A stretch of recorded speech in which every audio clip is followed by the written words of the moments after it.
Hello, नमस्कार। मैं मोहित यादव स्वागत करता हूं हमारे अपने परिवार सक्सेस पॉइंट पे आप सभी का। चलेगा, स्टार्ट करते हैं आज की क्लास का।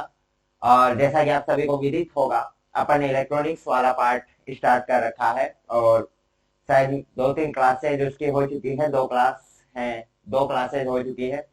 आज थर्ड क्लास के ऊपर अपन आगे बढ़ते हैं। और आज अपन, जैसा कि दोस्त अपन ने पिछली क्लास में इलेक्ट्रिक सोर्स के दो टाइप्स के ऊपर बात की थी। इलेक्ट्रिक सोर्स के दो टाइप होते हैं, करंट सोर्स और वोल्टेज सोर्स, और उनके बारे में अपन ने डिटेली डिस्कशन किया था। आज अपन बात करेंगे इम्पीडेंस, रेजिस्टेंस और रिएक्टेंस। तीनों बहुत ही इंपॉर्टेंट चीज है, बहुत ही शानदार चीज है, और ये चीज जानना बहुत जरूरी भी है। क्योंकि अक्सर अपन कहीं ना कहीं, मैंने आपको बताया भी होगा, इंटरनल रेजिस्टेंस और लोड रेजिस्टेंस, इसमें फर्क शायद आप वाली क्लास में मैंने नहीं बताया। बिल्कुल आपको आपकी क्लास में मैंने नहीं बताया, शायद हिंदी मीडियम वाली क्लास में मैंने बताया था। तो इंटरनल रेजिस्टेंस और लोड रेजिस्टेंस में क्या फर्क होता है, इसके बारे में आज मैं आपको बताऊंगा। रेजिस्टेंस क्या होता है, रिएक्टेंस क्या होता है, और इम्पीडेंस क्या होता है। देखो, अक्सर विद्यार्थी के जो माइंड में है, वो इन तीनों को लेकर बहुत कंफ्यूज रहता है, क्योंकि तीनों का काम है धारा को रोकना।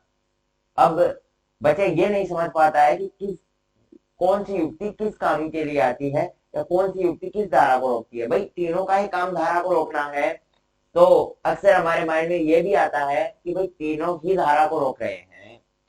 जैसे प्रतिरोध भी धारा को रोकता है, प्रतिघात भी धारा को रोकता है, और प्रतिबाधा भी धारा को रोकती है। इम्पीडेंस भी धारा को रोकती है, रिएक्टेंस भी धारा को रोकती है, और रेजिस्टेंस भी धारा को ही रोकता है।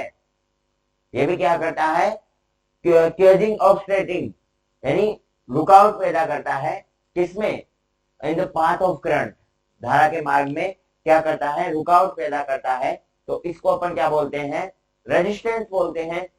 और जो अपना रिएक्टेंस होता है, वो भी रुकावट पैदा करता है। तो फिर तीनों में फर्क क्या है भाई? अगर तीनों एक ही चीज होती तो अपन तीनों को एक ही लाइन में लिख देते ना, कि इम्पीडेंस या फिर रिएक्टेंस या फिर रेजिस्टेंस, और एक ही परिभाषा बना लेते। लेकिन तीनों अलग अलग चीजें हैं, सिर्फ काम इनका एक है, काम सेम है तीनों का। लेकिन तीनों का जो धारा प्रवाह के मार्ग में जो बाधा उत्पन्न करना है, इनका जो रुकावट पैदा करना है, वो तीनों का अलग अलग तरीके से है। तो चलेगा, डिटेल से इनको जानते हैं। इम्पीडेंस, मेरे भाई, इम्पीडेंस की ये मेरे ख्याल से मीनिंग शायद गलत है। यहाँ पे DANCE आएगा। ओके, DANCE आएगा, इसको थोड़ा सही कर लेना। अब सुनना ध्यान से, एक बार नोटपैड और पेन है उसको साइड रख दो और चीजों को ध्यान से सुनो। इम्पीडेंस क्या होती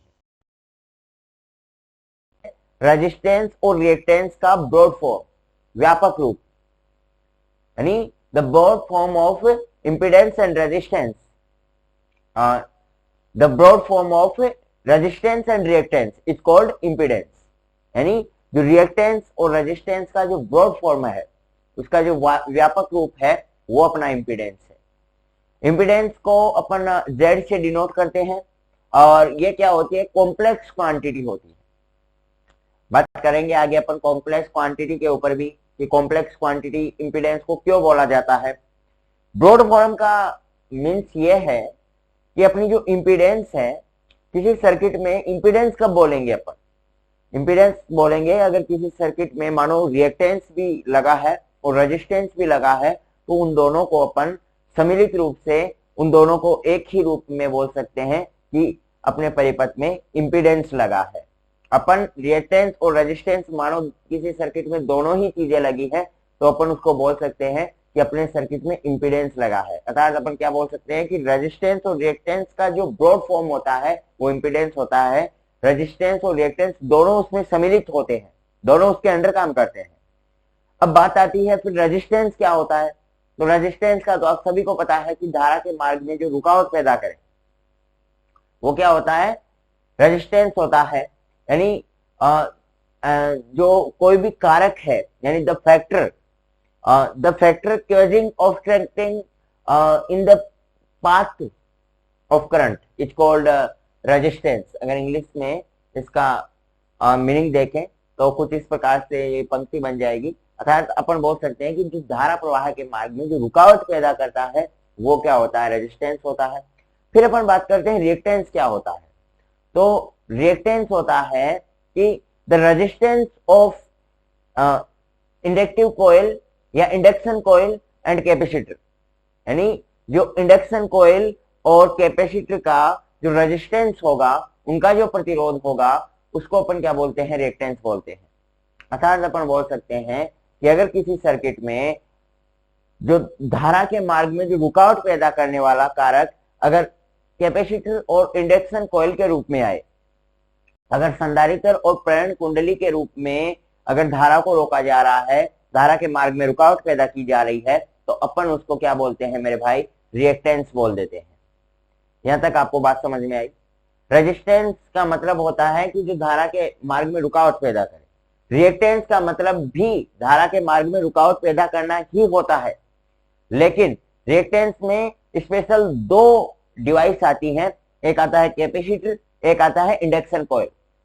अगर अपने सर्किट में कैपेसिटर और इंडक्शन कॉइल अगर रुकावट पैदा कर रहे हैं, अगर धारा के मार्ग में कैपेसिटर और इंडक्शन कॉइल है वो रुकावट पैदा कर रहे हैं, तो फिर अपन उसको रेजिस्टेंस नहीं बोलेंगे, फिर अपन उसको रिएक्टेंस बोलेंगे। ये दो फिक्स डिवाइस है, अगर ये धारा को रोक रही है ना, तो फिर उस वक्त अपन क्या बोलते हैं, रिएक्टेंस बोलते हैं।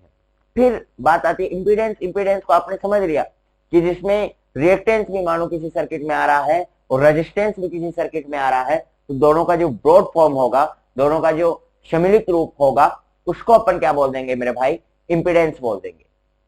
उसको क्या बोल देंगे, इंपीडेंस बोल देंगे। होपफुली आपको ये बात समझ में आई होगी। अभी अपन देखते हैं आगे और क्या चीजें आती हैं, इनका डिटेल से डिस्कशन करेंगे। एक बार मैं आपको बेसिक सी इनकी जो डेफिनेशन थी वो मैंने आपको क्लियर करा दी। चलिएगा अभी अपन आगे बढ़ते हैं और आगे मैं बढ़ूंगा इंपीडेंस के ऊपर। सुनना मेरे भाई, भाई ध्यान से दिखाई दे रहा ना, चलेगा, दिखाई तो देख ही रहा होगा। अब सुनते हैं, अब चीजों को गौर से देखेंगे। इंपीडेंस क्या होता है मेरे भाई, the broad form of resistance and reactance. क्या बोला मैंने आपको कि the broad form of resistance and reactance is called impedance, यानी रेजिस्टेंस और रिएक्टेंस का जो ब्रॉड फॉर्म होगा, उसका जो व्यापक रूप होगा, वो क्या होगा, इंपीडेंस होगा।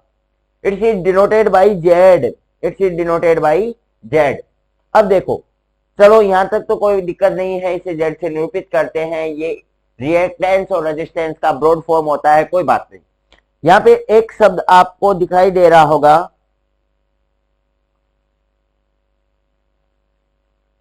भाई एक मिनट, मैं इसको थोड़ा बड़ा कर ले। ओके, अब देखो यहां पे आपको एक शब्द जरूर नजर आ रहा होगा, it is a complex quantity. इसका क्या मतलब है भाई, इसका क्या मतलब है, it is a complex quantity, ये वाला आपको नजर आ रहा है, उससे क्या आशय है मेरे भाई, it is a complex quantity, इस चीज से क्या आशय है,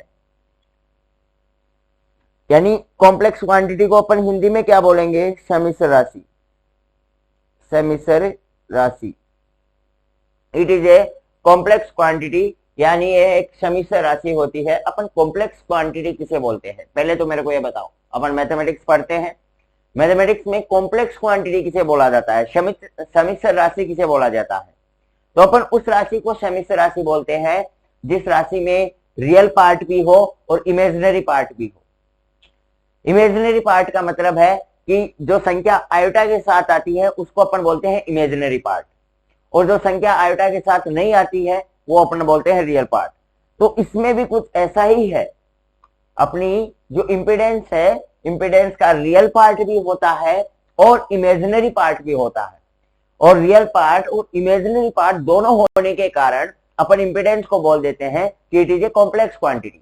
ये क्या होती है, एक सम्मिश्र राशि होती है, क्योंकि इसमें रियल पार्ट भी है और कॉम्प्लेक्स पार्ट भी है। अर्थात आपको कहीं भी इंपिडेंस में देखोगे तो लिखा मिलेगा Z is equal to R plus iota X. ये चीज आप बिल्कुल आपको कहीं ना कहीं देखने को मिलेगी, और अपना जो इंपिडेंस होता है वो यही होता है, Z is equal to R plus iota अक्स।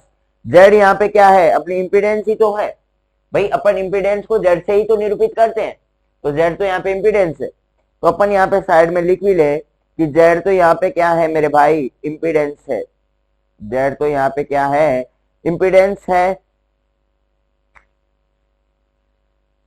और यहाँ पे R क्या है, रेजिस्टेंस है।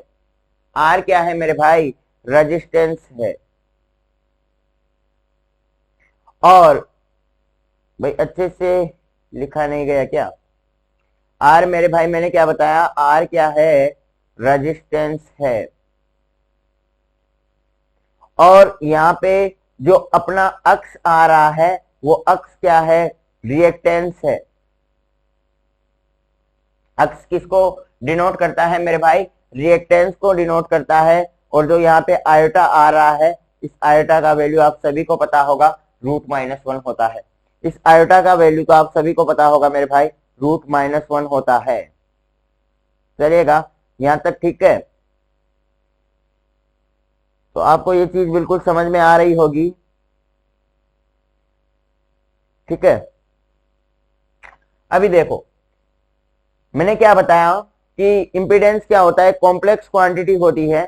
और कॉम्प्लेक्स क्वांटिटी क्यों होती है, क्योंकि इसमें एक रियल पार्ट भी होता है और इमेजिनरी पार्ट भी होता है। तो अपन Z को क्या लिख सकते हैं मेरे भाई, Z को लिख सकते हैं R प्लस आयोटा एक्स। यहाँ पे Z क्या है, अपना इंपीडेंस है जिसको अपन इंपीडेंस से डिनोट करते हैं। R यहाँ पे क्या है मेरे भाई, रेजिस्टेंस है।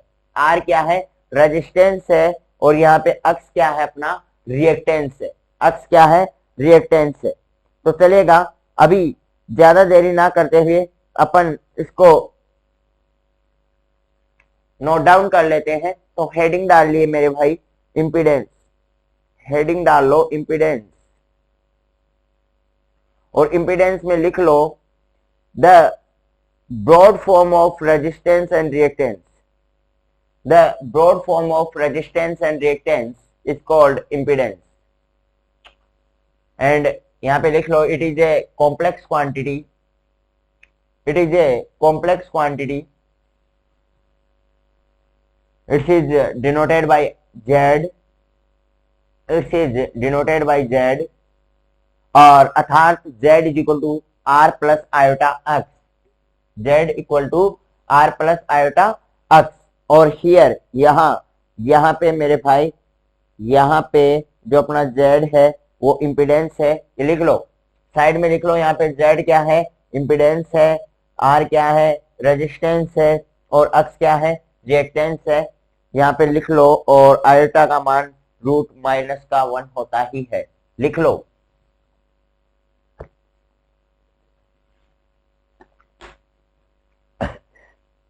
ठीक है मेरे भाई, चलेगा।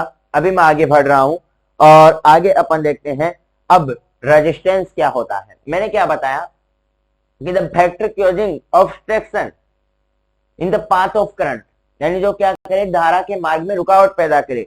द फैक्टर, कारक, जो क्या करे, केजिंग पैदा करे, ऑब्स्ट्रक्शन, रुकावट, in the path of current, धारा के मार्ग में, उसे अपन क्या बोल देंगे, रेजिस्टेंस बोल देंगे। It's denoted by R।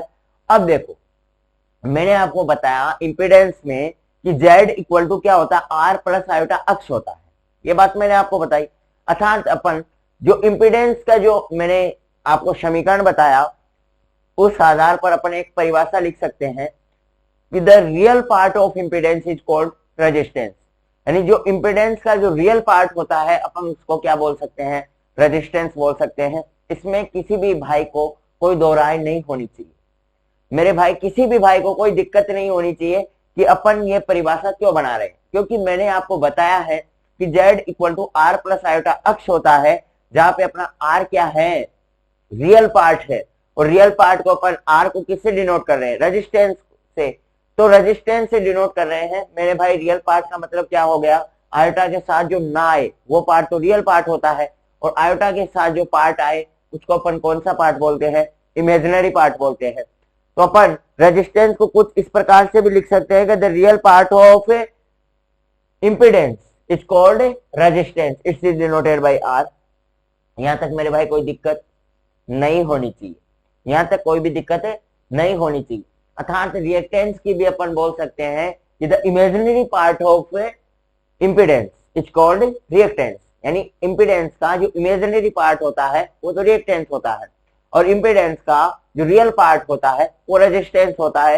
ये अपन उस समीकरण से डायरेक्ट लिख लिया, चलेगा। अभी ज्यादा देरी ना करते हुए इस चीज को नोट डाउन कर ले, हेडिंग डाल ले रेजिस्टेंस, और रेजिस्टेंस में लिखें the factor causing obstruction, the factor causing obstruction in the path of current, is called resistance. It is denoted by R. इसे R से प्रदर्शित करते हैं। ठीक है मेरे भाई, यहां तक क्लियर। अब आगे इसमें लिखो, इट्स डिनोटेड बाय R लिख दिया। अब लिख लो the real part of impedance, is called resistance. यानी अपने जो इम्पीडेंस का जो रियल पार्ट होगा उसको अपन क्या बोल देंगे मेरे भाई, रेजिस्टेंस बोल देंगे। The real part of impedance is called resistance. यहां तक क्लियर? ठीक है, अभी आगे बढ़ते हैं रिएक्टेंस की तरफ। और रिएक्टेंस क्या होता है, अरे भाई चलेगा, रिएक्टेंस क्या होता है इसके ऊपर बढ़ते हैं और देखते हैं क्या होता है रिएक्टेंस। तो मैंने क्या बताया था कि the resistance of induction coil and capacitor is called reactance. यानी जो अपना कैपेसिटर और इंडक्शन कॉइल का जो रेजिस्टेंस होगा उसको अपन क्या बोलते हैं मेरे भाई, रिएक्टेंस बोलते हैं। इंडक्शन कॉइल और कैपेसिटर का जो रेजिस्टेंस होगा उसको अपन क्या बोलते हैं, रिएक्टेंस बोलते हैं। और इसे अक्स एल या अक्स सी से क्या करते हैं, निरूपित करते हैं। यहाँ पे देखो ये अक्स एल, वैसे ये ऐसे टांग के नीचे लिखा जाता है अक्स एल या अक्स सी को। देखो ये टाइपिंग में तो मैंने इस प्रकार से लिखा है, लेकिन हूबहू जैसे मैंने लिखा है वैसे भी आप लिखोगे, वैसे लिखोगे तो थोड़ा और उचित होगा, बल्कि ये भी ठीक ही है। और मैंने क्या बताया, अपन रिएक्टेंस को इम्पीडेंस वाले समीकरण जो अपन ने Z equal to R plus iota X लिखा था उसके आधार पर अगर अपन रिएक्टेंस की परिभाषा देके, डेफिनेशन देके, तो वो क्या होगी, the imaginary part of impedance is called reactance. ठीक है, the imaginary part of impedance is called reactance. तो ये हो जाएगा। और अपना रिएक्टेंस दो प्रकार का होता है, it is following two types. First one is inductive coil and second one is earth reactance भी बोलते हैं, या फिर आपको कहीं ना कहीं स्ट्राइप्ड रिएक्टेंस भी देखने को मिलेगा। तो दोनों ही केसेस में सही है, ऐसा नहीं है कि स्ट्राइप्ड मतलब इसको हिंदी में बताएं तो बोला जाता है धारतीय, यानी इसको हिंदी में देखा जाए तो बोला जाता है धारतीय प्रतिघात और स्ट्राइप्ड रिएक्टेंस। और या फिर अपन को कहीं ना कहीं ये अर्थ रिएक्टेंस के नाम से भी देखने को मिलता है, क्योंकि धारतीय प्रतिघात को अपन अर्थ रिएक्टेंस के नाम से भी जानते हैं। तो कोई भी दोनों ही शब्द सही है, सुटेबल है, तो कोई दिक्कत इसमें आएगी नहीं। और imaginary part of reactance is called imaginary part of impedance is called reactance, and it is following two types. First one is inductive coil reactance and second one is striped reactance. चलेगा, अभी फिलहाल के लिए अपन इसे note down करते हैं। Heading डाल लो reactance, heading डाल लो रिएक्टेंस, और इसमें लिखो resistance of induction coil, resistance of induction coil and capacitor, resistance of induction coil and capacitor is called reactance, is called reactance. It is denoted by अक्सर या अक्सी, जैसा कि आपको दिखाया गया है। और मैं बोल रहा हूं अगर आप इनको इस प्रकार से लिखोगे तो और भी मेरे भाई अच्छा होगा। टांग में एल और सी को टांग में डाल देना है, ठीक है। तो it is denoted by XL या अक्सी, और लगा के लिख लो, और the imaginary part of impedance. The imaginary part of impedance is called reactance. Imaginary part of impedance is called reactance. ठीक है मेरे भाई. It is following two types. It is following two types. First one is inductive coil reactance. First one is inductive coil reactance और second one is striped reactance, या इसको अपन बोल देते हैं मेरे भाई अर्थ रिएक्टेंस. इसको अर्थ रिएक्टेंस भी बोला जाता है. दोनों ही शब्द सही हैं, स्ट्राइप्ड रिएक्टेंस या अर्थ रिएक्टेंस. चलेगा, यहां तक आपने होपफुली नोट डाउन कर लिया है. अब अपन देखेंगे inductive coil reactance and striped reactance के ऊपर और डिटेली डिस्कशन अपना होने वाला है. तो चलेगा, इसी चीज को ध्यान से देखते हैं. अपन अब देखेंगे कि जो अपनी करंट आ रही है, अभी अपन बात कर रहे हैं, अभी अपन ने धारा को रोकने की बात की. तीनों ही कंडीशन में कि रेजिस्टेंस भी धारा को रोक रहा है, इंडक्टिव कॉइल भी धारा को रोक रही है, कैपेसिटर भी धारा को रोक रहा है और इंपीडेंस भी धारा को रोक रही है. सभी युक्तियां धारा को रोक रही है. अब देखो मैंने क्या बताया था, दो स्पेशल युक्तियां. अगर कैपेसिटर और इंडक्शन कॉइल धारा को रोके तो अपन उसको रिएक्टेंस बोलते हैं.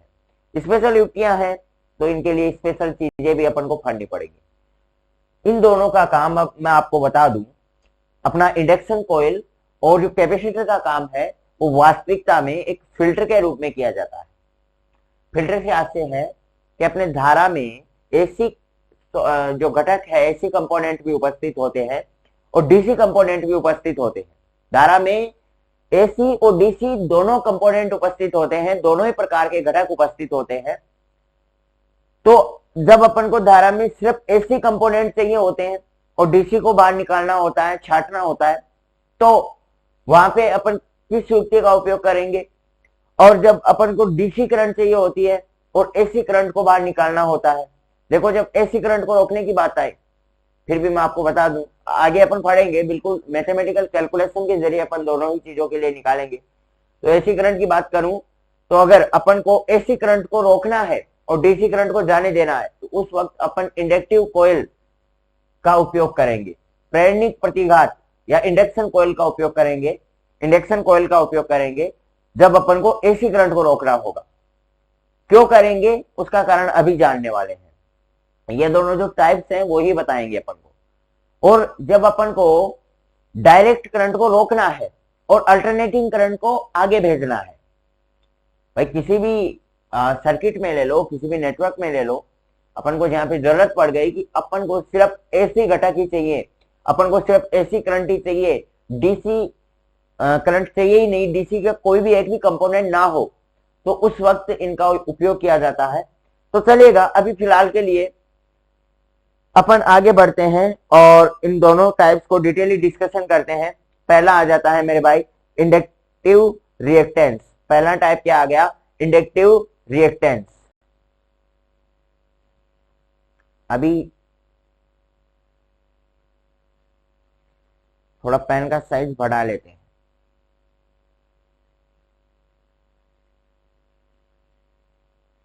होंगे मेरे भाई. इंडक्टिव रिएक्टेंस, इंडक्टिव रिएक्टेंस है reactance of induction coil. Reactance of induction coil यानी जो प्रेरण कुंडली का जो रिएक्टेंस है उसको अपन क्या बोलते हैं, इंडक्टिव रिएक्टेंस बोलते हैं. Reactance of induction coil is called inductive reactance. यानी अपना जो इंडक्शन कॉइल का जो रिएक्टेंस होगा उसको अपन क्या बोलते हैं, इंडक्टिव रिएक्टेंस बोलते हैं, प्रेरणिक प्रतिघात बोलते हैं. तो चलेगा, इंडक्टिव रिएक्टेंस में जैसा कि मेरे भाई मैंने आपको बताया कि इसका उपयोग फिल्टर के रूप में किया जाता है. फिल्टर के रूप में करने का मतलब ऐसा है कि जो अपनी सोर्स से जो करंट आती है उस सोर्स से आने वाली करंट में एसी कंपोनेंट भी होते हैं और डीसी कंपोनेंट, दोनों प्रकार के कंपोनेंट उपस्थित होते हैं. सोर्स से जो करंट आती है, सोर्स से आने वाली करंट में एसी कंपोनेंट भी होते हैं और डीसी कंपोनेंट, दोनों प्रकार के कंपोनेंट उपस्थित होते हैं. अब अपन को मानो सर्किट में सिर्फ एसी कंपोनेंट ही चाहिए होता है. भाई सर्किट में सिर्फ अपन को एसी कंपोनेंट चाहिए, अपन बोल रहे हैं कि भाई हमें डीसी करंट नहीं चाहिए, तो एसी कंपोनेंट चाहिए होते हैं, तो फिर कौन सी युक्ति का यूज करें फिल्टर के रूप में, कैपेसिटर का करेंगे या प्रेरण कुंडली का करेंगे? तो कैपेसिटर का उस वक्त यूज किया जाता है अगर एसी करंट चाहिए होती है तो। और जब अपन को डीसी कंपोनेंट चाहिए होते हैं तो फिर अपन इंडक्शन कॉइल का यूज करते हैं। तो चलेगा, इसी चीज को अब डिटेल से जानते हैं। तो फिलहाल अभी देखते हैं कैसे अपन यूज करें इसका।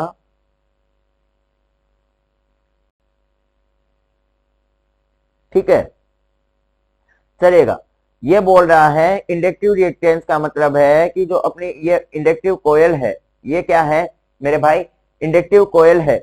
और इंडक्टिव कोयल से अपन यहाँ पे सोर्स से आने वाली, इसमें एसी घटक भी उपस्थित है और डीसी घटक, दोनों प्रकार के घटक फिलहाल के लिए उपस्थित है। अभी इंडक्टिव कोयल में एसी कंपोनेंट भी है और डीसी कंपोनेंट, दोनों प्रकार के कंपोनेंट है। ठीक है मेरे भाई। और यहां पे जब अपनी जो इंडक्शन कॉइल होगी वो अब आगे किस धारा को तो रोकेगी और किस धारा को जाने देगी, इसके बारे में परिचर्चा करनी है। तो it's is denoted by X.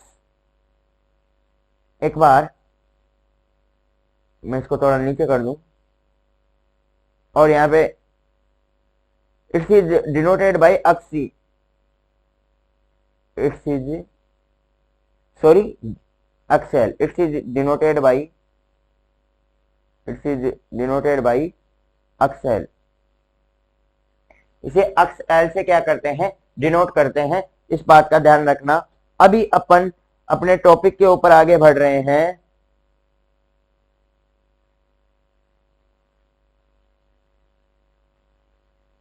It's is denoted by X L. And अभी सुनना मेरे भाई, ध्यान से सुनना, अभी टॉपिक के ऊपर बढ़ रहे हैं। अब अपन बात करेंगे कि एसी और डीसी दोनों प्रकार की करंट अपन इंडक्शन कॉइल में फ्लो करा रहे हैं, इंडक्शन कॉइल में दोनों प्रकार के करंट भेज रहे हैं। अब बात है ये कि इंडक्शन कॉइल किस करंट को तो रोकेगी और किस करंट को जाने देगी। तो चलेगा, अब देख लेना, इसको अपन एक्सएल से डिनोट करते हैं। किससे डिनोट करते हैं मेरे भाई, एक्सएल से डिनोट करते हैं। तो एक्सएल इज इक्वल टू क्या होता है, ओमेगा एल होता है। एक्सएल इक्वल टू क्या होता है, ओमेगा एल होता है। और जो ओमेगा की वैल्यू होती है मेरे भाई, वो होती है 2 पाई एफ। ये आप सभी को पता होगा, और अगर नहीं पता है तो ये ध्यान रख लेना, ओमेगा की वैल्यू होती है 2 पाई एफ। ओमेगा यहाँ पे है कोणीय आवर्ती, ओमेगा यहाँ पे कोणीय आवर्ती है, एंगुलर फ्रीक्वेंसी है, कोणीय आवर्ती, एंगुलर फ्रीक्वेंसी अगर इंग्लिश में अपन इसे बोले तो एंगुलर फ्रीक्वेंसी है।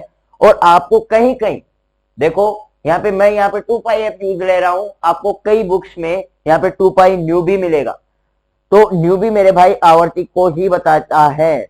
अगर इस प्रकार से 2 पाई न्यू भी मिल जाए तो आपको घबराना नहीं है, ये दोनों एक ही चीज है। तो आप दोनों को ओमेगा का वैल्यू 2 पाई न्यू भी मिल सकता है, 2 पाई एफ भी मिल सकता है, इसमें कोई बड़ी बात नहीं है और घबराना नहीं है कि भाई क्या पता क्या ही आ गया। ठीक है, तो अपन ओमेगा को 2 पाई एफ लिख सकते हैं। तो एक्सएल क्या हो जाएगा मेरे भाई, 2 पाई एफ एल होगा कि नहीं होगा, एक्सएल क्या हो गया मेरे भाई, 2 पाई एफ एल हो गया। अब देखो अपन बात करें 4 एसी करंट के लिए, 4 एसी करंट, एसी करंट की अगर अपन बात करें तो मेरे भाई एसी करंट के लिए जो एंगुलर फ्रीक्वेंसी है वो कितनी आएगी या फ्रीक्वेंसी कितनी आएगी। एंगुलर फ्रीक्वेंसी तो 2 पाई एफ आ रही है, वो तो एसी डीसी कुछ नहीं है। एंगुलर फ्रीक्वेंसी जो अपनी इंडक्शन कॉइल की है, वो एंगुलर जो फ्रीक्वेंसी होती है वो 2 पाई एफ होती है, इस बात का ध्यान रखना। अब अपन बात करते हैं कि जो अपनी एसी करंट की फ्रीक्वेंसी कितनी होती है। ये कल की क्लास में मैंने आपको बताया था। अरे भाई, कल जब मैंने वोल्टेज सोर्स पढ़ाया, वोल्टेज सोर्स में मैंने आपको जब 2 सोर्स लिखाए थे, अल्टरनेटिंग करंट और डायरेक्ट करंट, उस वक्त मैंने आपको बताया था कि अपनी अल्टरनेटिंग करंट का मतलब होता है कि इसमें फ्रीक्वेंसी होती है। और फ्रीक्वेंसी का मतलब क्या होता है कि जैसे अपनी इंडिया में अगर एसी करंट की फ्रीक्वेंसी की बात की जाए तो वो होती है 50 हर्ट्ज। और उस 50 हर्ट्ज का मतलब यह है कि अपनी जो धारा है वो 1 सेकंड में 50 बार अपनी डायरेक्शन चेंज करती है। जो धारा है वो 1 सेकंड में 50 बार अपनी डायरेक्शन चेंज करती है, तो इसको क्या बोलते हैं मेरे भाई, एसी करंट की फ्रीक्वेंसी बोलते हैं। और वो क्या होती है, 50 हर्ट्ज होती है। तो मेरे भाई यहाँ पे फ्रीक्वेंसी एसी करंट के लिए कितनी हो जाएगी, 50 हर्ट्ज हो जाएगी क्या? अरे भाई एसी करंट के लिए फ्रीक्वेंसी 50 हर्ट्ज हो जाएगी, 50 हर्ट्ज हो जाएगी। तो वैल्यू रखो, अक्सएल इज इक्वल टू क्या हो गया, 100 पाई एल हो गया क्या? अरे भाई 100 पाई एल हो गया। अब आपको सभी को पता होगा पाई का वैल्यू क्या होता है, 3.14।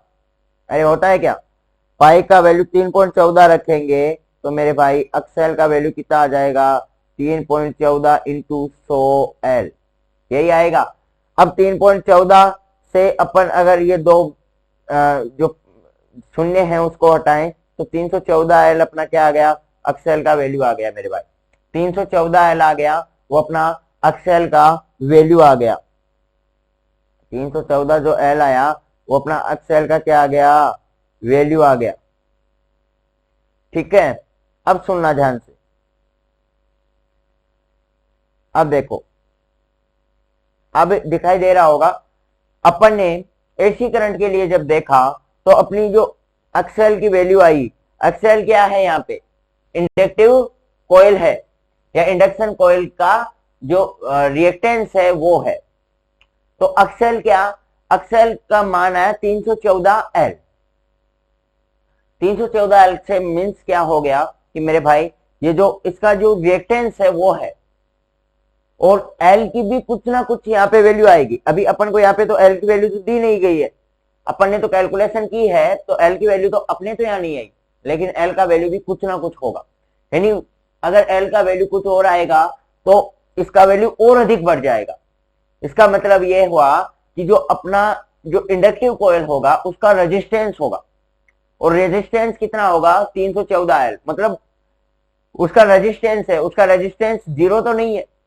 इसका मतलब ये क्या करेगी, एसी करंट को रोकेगी, क्योंकि रेजिस्टेंस आ रहा है। भाई अगर यहाँ पे मेरी बात सुनो, अगर अक्सएल का मान 0 आ जाता तो फिर अपन कह देते हैं कि एसी करंट को ये नहीं रोकेगा, क्योंकि रेजिस्टेंस का मतलब ये है कि वो जितना अधिक रेजिस्टेंस होगा वो उतनी ही ज्यादा धारा को रोकेगा। भाई रेजिस्टेंस अपना जितना ज्यादा होगा वो उतनी ही धारा को रोकने की कोशिश करेगा, वो उतनी ही धारा को रोकेगा। तो अभी तो अपने यहाँ पे रेजिस्टेंस कितना आ रहा है, 314L आ रहा है, और 314L का मतलब 0 नहीं आ रहा है, रेजिस्टेंस आ रहा है। इसका मतलब अपना बोल सकते हैं कि ये एसी करंट को रोकता है। कौन, इंडक्टिव कॉइल। अपनी इंडक्टिव कॉइल होगी, उसका एसी करंट के लिए रेजिस्टेंस आ रहा है, और रेजिस्टेंस आने का मतलब है कि ये एसी करंट को क्या करेगी मेरे भाई, रोकेगी। अर्थात अपन लिख सकते हैं कि एसी करंट को रोकेगी। अब फिलहाल एसी करंट के लिए मैंने निकाला, अब अपन निकालते हैं फॉर डीसी करंट। अब अपन किसके लिए निकाल रहे हैं मेरे भाई, फॉर डीसी करंट। मेरे भाई डीसी करंट के लिए अगर अपन देखें तो मेरे भाई एक बात बताओ, फ्रीक्वेंसी क्या हो जाएगी, डीसी करंट में कोई भी प्रकार की फ्रीक्वेंसी नहीं होती। सीधा अगर वोल्टेज और धारा के मध्य खींचा गया ग्राफ है वो बिल्कुल एकदम स्ट्रेट लाइन प्राप्त होता है, तो इसमें किसी भी प्रकार का क्या नहीं होता है, कोई भी ग्राफ नहीं होता है, एकदम सीधी सरल रेखा डायरेक्ट करंट की प्राप्त होती है।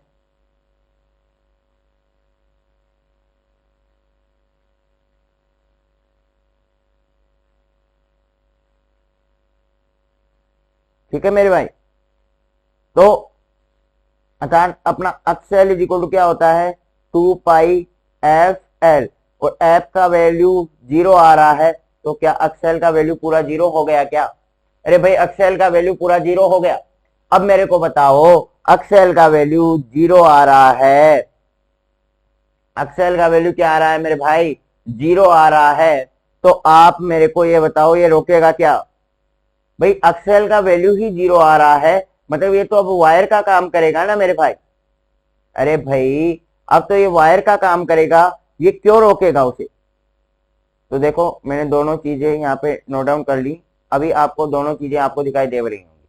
अब सुनो मेरे भाई ध्यान से, अपन ने एसी करंट के लिए जब दोनों का वैल्यू निकाला एसी करंट के लिए जब इंडक्टिव कॉइल का वैल्यू निकाला तो वो आया 314 है। कितना आया मेरे भाई?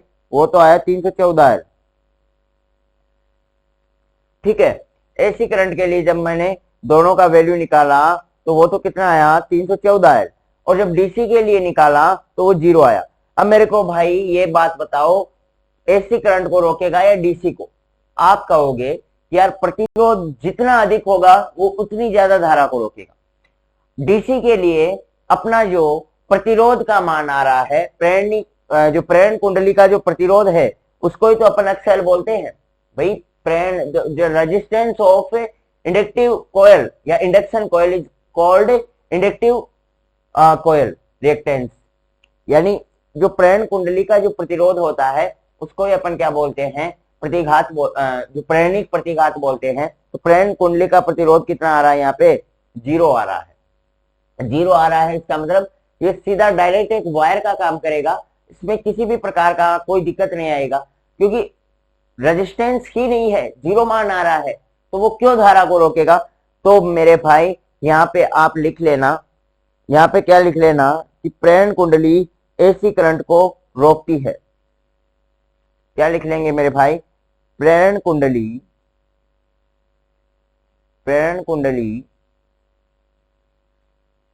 एसी करंट को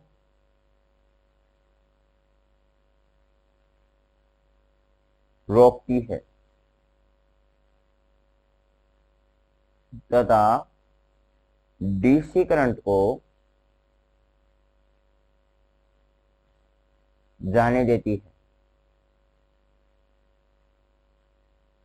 प्रेरण कुंडली एसी करंट को तो मेरे भाई रोकेगी और डीसी करंट को क्या करेगी? जाने देगी। होपफुली ये बात आपको समझ में आई होगी। अभी फिलहाल के लिए आप हेडिंग डाल लीजिएगा inductive reactance.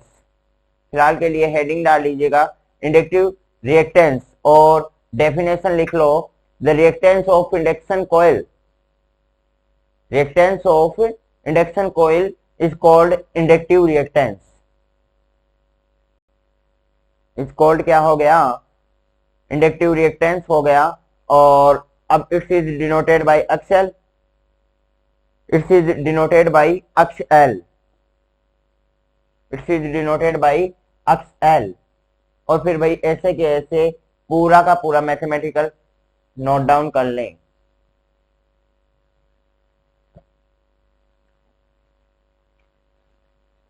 It's is denoted by XL और पूरा का पूरा मैथमेटिकल कैलकुलेशन नोट डाउन कर लें।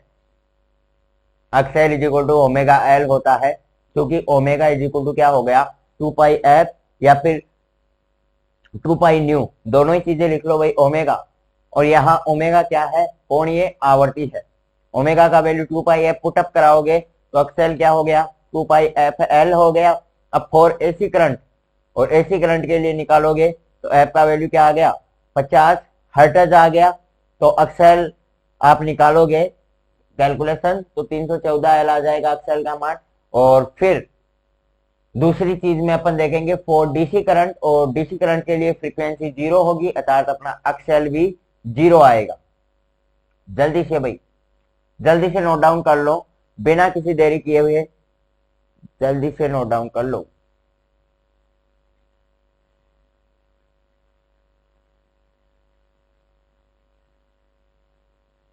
ओके मेरे भाई, चलेगा। फिलहाल मैं आगे बढ़ रहा हूं। होपफुली नोट डाउन कर लिया होगा, या फिर वीडियो को प्यूज कर लिया करो, या फिर स्क्रीनशॉट ले लिया करो अगर नोट डाउन ना हो तो। और उसके नीचे लिख लो कि प्रेरण कुंडली एसी करंट को रोकती है, प्रेरण कुंडली एसी करंट को रोकती है तथा डीसी करंट को जाने देती है। प्रेरण कुंडली एसी करंट को रोकती है तथा डीसी करंट को जाने देती है। ठीक है मेरे भाई, होपफुली आपने यहां तक नोट डाउन कर लिया होगा। अभी मैं आगे बढ़ रहा हूं। अब अपन देखेंगे कैपेसिटर के लिए, और जो मैंने आपको बताया था स्ट्राइप्ड जो रिएक्टेंस है या अर्थ रिएक्टेंस भी अपन जिसको बोलते हैं, वो अब अपन उसके बारे में देखेंगे कि अगर अपना कैपेसिटर से अगर अपन एसी करंट और डीसी करंट को प्रोवाइड करें तो फिर वो किस धारा को तो रोकेगा भाई, एसी को रोकेगा कि डीसी को रोकेगा, और किस धारा को वो क्या करेगा, जाने देगा। इस चीज के बारे में अपन जानेंगे। दोस्त आपको मैं बता दूं, जो इंडक्टिव कॉइल किस धारा को रोक रहा है, एसी को रोक रहा है और डीसी को जाने दे रहा है। ठीक इसका विपरीत क्या है अपना, इसका विपरीत क्या है, स्ट्राइप्ड रिएक्टेंस है, अर्थ रिएक्टेंस है। अर्थ रिएक्टेंस इसका ठीक विपरीत है। ये एसी को रोक रहा है तो अपना अर्थ रिएक्टेंस क्या करेगा, एसी करंट को तो जाने देगा और डीसी करंट को क्या करेगा, रोकेगा। ठीक है मेरे भाई, चलेगा। फिलहाल के लिए अपन आगे बढ़ते हैं और बात करते हैं अर्थ रिएक्टेंस या स्ट्राइप्ड रिएक्टेंस की। अरे भाई ठीक है, बात कर लेते हैं अपन अर्थ रिएक्टेंस या स्ट्राइप्ड रिएक्टेंस की। तो क्या होता है अर्थ रिएक्टेंस या स्ट्राइप्ड रिएक्टेंस, यानी रिएक्टेंस यानी जो अपना रिएक्टेंस ऑफ कैपेसिटर, यानी जो कैपेसिटर का जो रिएक्टेंस होगा, अपने संधारित्र का जो प्रतिघात होगा, उसको अपन क्या बोलेंगे भाई, अर्थ रिएक्टेंस बोलेंगे। उसको क्या बोलेंगे, अर्थ रिएक्टेंस बोलेंगे। यानी the reactance of capacitor is called earth reactance. The reactance of capacitor is called earth reactance. अब देखो, अब अपन कैपेसिटर के लिए देखेंगे कि जब कैपेसिटर से अपन एसी और डीसी करंट को प्रोवाइड करें तो वो किस धारा को तो रोकेगा और किसको जाने देगा। तो देखते हैं मेरे भाई, फिलहाल ये तो मैं डिलीट कर रहा हूं।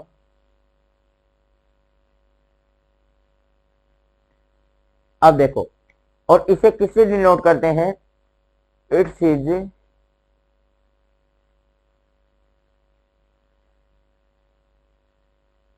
इज डिनोटेड बाई अक्ष सी। इसे मेरे भाई अक्ष सी से क्या करते हैं, डिनोट करते हैं। अर्थात अक्ष सी क्या होता है, 1/ओमेगा सी होता है। अक्सएल था, अक्सएल का वैल्यू होता था ओमेगा एल, अक्सएल इक्वल टू तो था ओमेगा एल। अक्ष सी क्या है, 1/ओमेगा सी। मैं क्या बोल रहा हूं, इंडक्टिव कोयल का ठीक विपरीत अपना क्या होता है, स्ट्राइप्ड रिएक्टेंस होता है, अर्थ रिएक्टेंस होता है। जो इंडक्टिव कोयल रिएक्टेंस था उसका ठीक विपरीत है। वहां पे बराबर आ रहा था, या अपन बोल सकते हैं समानुपाती, यहाँ पे व्यतक्रमानुपाती या व्युत्क्रम उसका आ रहा है, उसका उल्टा आ रहा है। तो अक्सी क्या हो गया, ओमेगा। अक्सी इज इक्वल टू क्या हो गया मेरे भाई, ओमेगा सी हो गया। अब यहाँ पे आप देखोगे ओमेगा का वैल्यू मैंने आपको क्या बताया, 2πf होता है। ओमेगा का वैल्यू 2πf होता है। तो अक्ष सी क्या हो जाएगा मेरे भाई, 1/2πfc हो जाएगा। अरे भाई अक्ष सी क्या हो गया, 1/2πfc हो गया। अब देखते हैं अपन 4AC करंट, वही काम करना है मेरे भाई 4AC करंट, और एक और देख लेंगे अपन 4DC करंट। दोनों देखते हैं। फिलहाल मैं AC के लिए बात करूं तो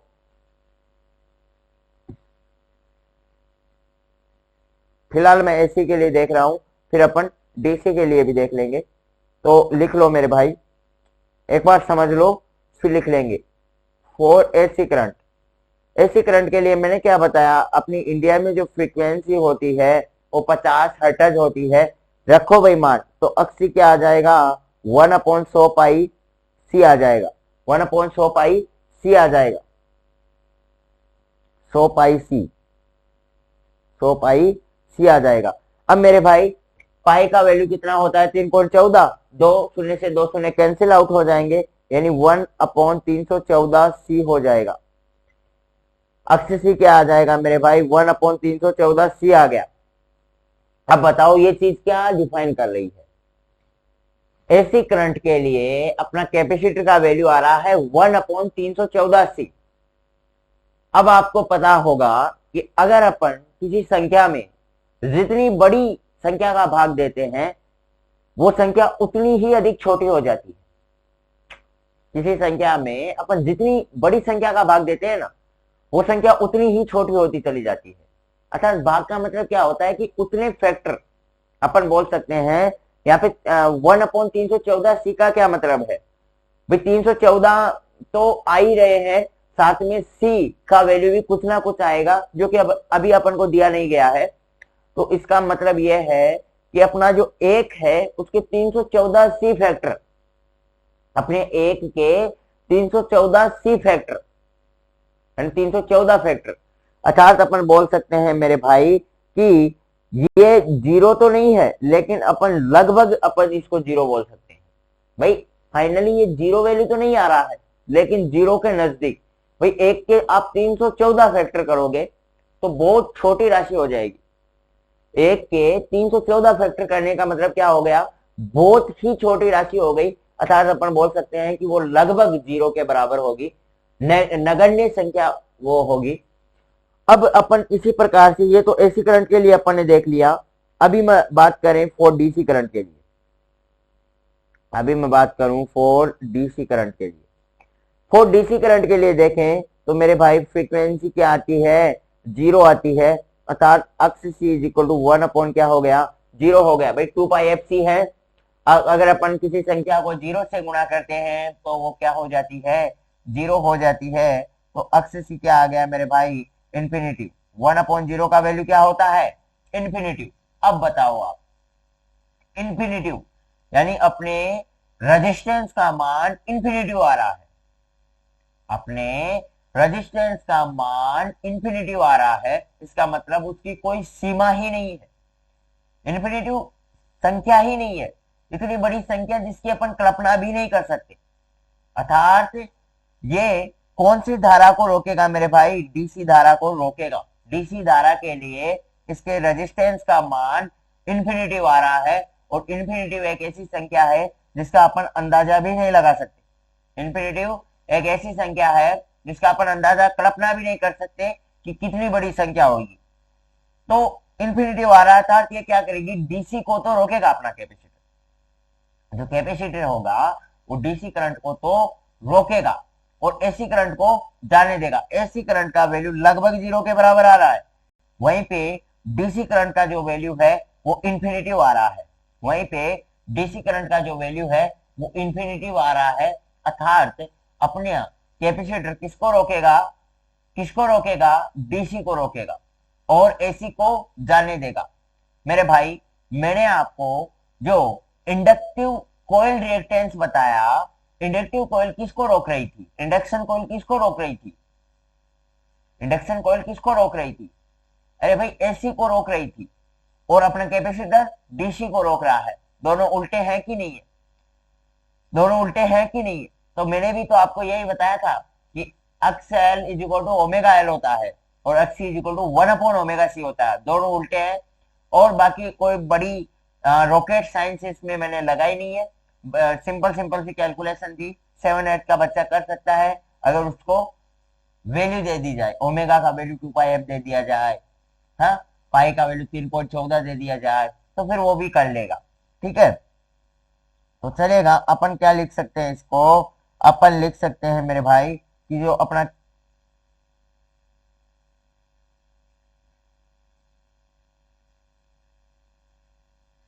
कहां पे गया,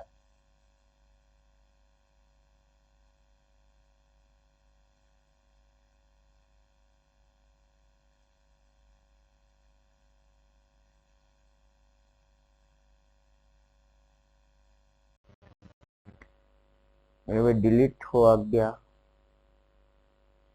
अच्छा, आगे नया पेज हो गया, कोई बात नहीं।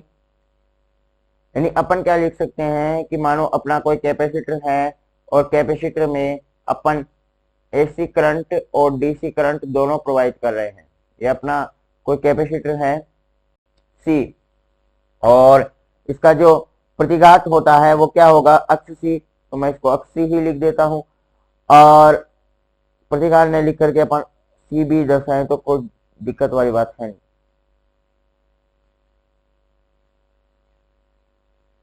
ठीक है, फिलहाल के लिए मैं अक्ष सी ही लिख दे रहा हूं।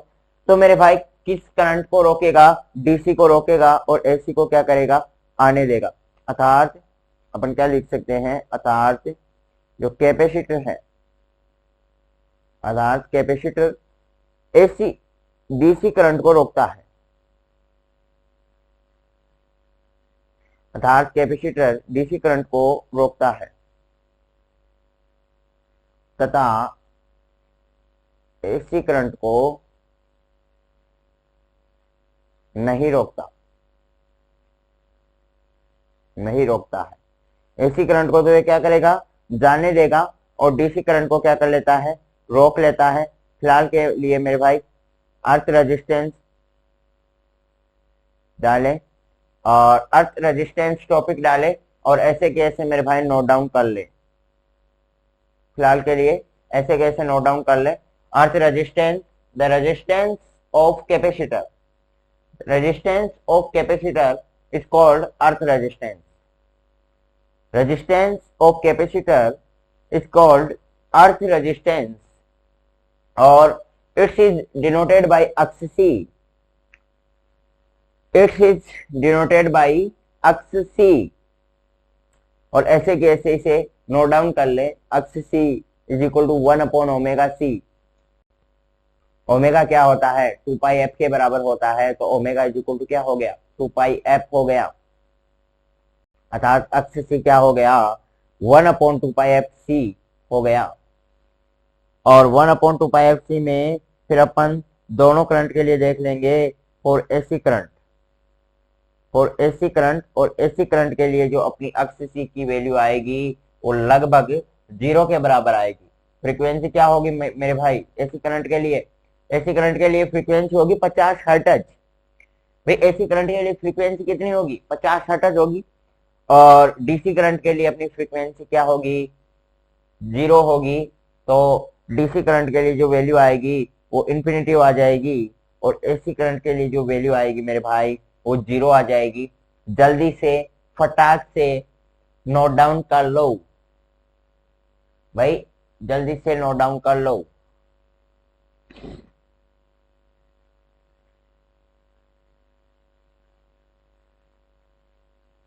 ठीक है मेरे भाई, होपफुली आपने नोट डाउन कर लिया होगा। और ये डायग्राम बना लो और ये थ्योरी लिख लो। डायग्राम बना लो और डायग्राम बनाने के बाद ऐसे कैसे थ्योरी लिख लो कि कैपेसिटर डीसी करंट को तो रोकता है और एसी करंट को नहीं रोकता है। ये एसी है, ओके। एसी करंट को नहीं रोकता है, डीसी करंट को रोकता है। यहां तक होपफुली क्लियर हो गया होगा। ठीक है मेरे भाई, जल्दी से नोट डाउन कर लो।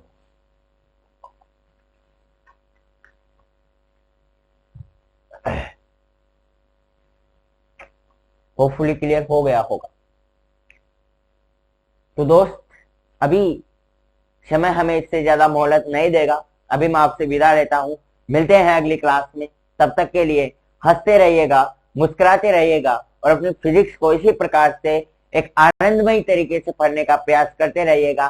Bye bye, have a nice day.